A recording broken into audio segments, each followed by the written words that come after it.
সময় বদলায় কিন্তু বন্ধুত্ব বদলায় না। এই বার্তাকে সামনে রেখে নিজের বন্ধুত্বের গল্প অবলম্বনে নির্মিত টেলিফিল্ম প্রেমে বাঁধা বন্ধুত্ব এর প্রিমিয়ার শো উপলক্ষে নিউ ইয়র্কে মিট দ্য প্রেস অনুষ্ঠিত হয়েছে।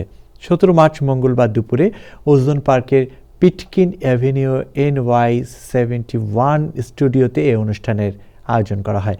অনুষ্ঠানে টেলিফিল্মটির গল্পকার, প্রযোজক ও মুখ্য চরিত্রের অভিনেতা এমদাদ এইচ ভূঁইয়া রাজু উপস্থিত সাংবাদিকদের জানান, আসন্ন ঈদে ইউটিউব সহ বিভিন্ন টিভি চ্যানেলে প্রেমে বাঁধা বন্ধুত্ব মুক্তি পাবে।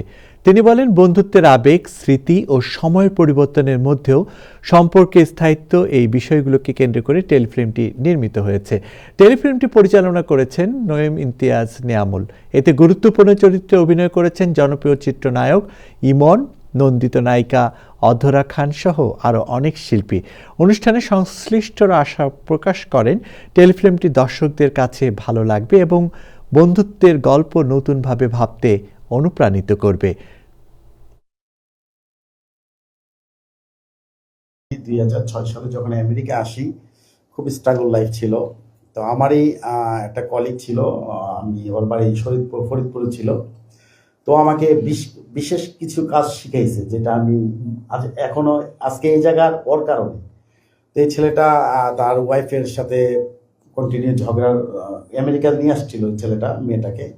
কন্টিনিউ ঝগড়া হওয়ার পরে সাডেনলি সে সুসাইড করে তার বাসায়। তো ওইটা নিয়ে গল্পটা, যদি আপনারা সবাই দেখবেন নাটকটা, এবং ওনার কাজ এবং সবার কাজের প্রশংসা ডেফিনেটলি আমরা যেমন করছি আপনারা হয়তো ভালো করবেন। সবাই ভাবে আমি ভালো আছি, আমি কি আসলেই ভালো আছি?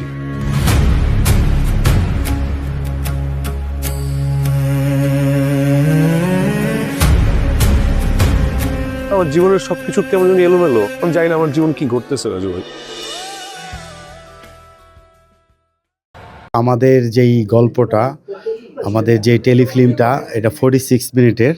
আশা করি দর্শকদের ভালো লাগবে। এটা একটা রিয়েল স্টোরি। আর যদি এটা ভালো লাগে, অডিয়েন্স যদি পছন্দ করে, অবশ্যই এটা সেকেন্ড পার্টও আসবে।